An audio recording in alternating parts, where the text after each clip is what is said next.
தென் கடைசி மௌரிய அரசர் பிரகத்ரதன் கரெக்டா? யாரால் கொலை செய்யப்பட்டார்? புஷ்யமித்ர சுங்கர். புஷ்யமித்ரர் என்ற சுங்க அரசால் கொலை செய்யப்பட்டார். தென் புஷ்யமித்ரால் ஆதரிக்கப்பட்டவர் பதஞ்சலி. பதஞ்சலி எழுதிய நூல் மகாபாஷ்யா. இதே மாதிரி இன்னொருத்தர் படிச்சிருக்கோம்ல பரஞ்சோதி. அவர் யாரு? முதலாம் நரசிம்மவர்மனின் படைத்தளபதி. மகேந்திரமோட பையன் நரசிம்மவர்மனோட படைத்தளபதி. அவர் தான் பரஞ்சோதி. பரஞ்சோதி வந்து 63 நாயன்மாரில் ஒரு ஆள். அவர் எழுதிய நூல் திருத்தொண்டர் புராணம். சரிங்களா? அப்போ இது ரெண்டுமே சரி தானே? 1 மற்றும் 2 சரி. தென் கிர்னார் கல்வெட்டு யாரு காலம் சேர்ந்தது? ருத்ரதாமன். ருத்ரதாமன் என்ன அரசர்? சாகர்கள். கதிகும்பா கல்வெட்டு காரவேலன். நாசிக் மெய்கீர்த்தி கௌதமி ஸ்ரீ பாலஸ்ரீ. பிரயாகை ஹரிசேனர். பிரயாகை தான் அலகாபாத்தூன் கல்வெட்டு. அதுக்கு இன்னொரு பேர் தான் பிரயாகை. 3 4 1 2 3 4 1 2 option D. 33.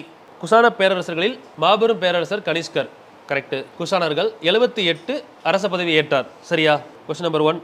குஷான பேரரசர்களில் சிறந்த அரசர் 78 பதவி ஏற்றார். இந்த தான் நம்ம என்னவா செலிப்ரேட் பண்ணுறோம்? சகா ஆண்டு, சகாயரா அப்படின்னு சொல்கிறோம். சாகாயரா. ஸோ இது ஏற்றுக்கொள்ளப்பட்ட டேட் எப்போ? மார்ச் 22 3 1957. தேசிய நாட்காட்டி நம்ம ஃபாலோ பண்ணுறது. சரிங்களா? குஷானர்களின் தொடக்க கால தலைநகரம் என்னது? ஸ்டார்டிங்கில் காபூல், ரெண்டாவது தான் பெஷாவர் மாற்றிருப்பாங்க. பெஷாவர் ஆர் புருஷபுரம் ரெண்டாவது.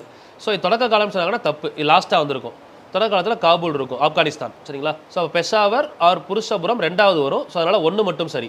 இந்த தொடக்க காலன்றது இல்லைன்னு வைங்களேன், இது கரெக்ட். இப்போ தொடக்க கால ஸ்டார்டிங் ஸ்டேஜ்னு கொடுக்கலைன்னா தலைநகரம் பெஷாவர் கரெக்ட். ஸ்டார்டிங்கில் இருந்தது காபூல், அதுக்கப்புறம் தான் பெஷாவர் மாற்றுவாங்க.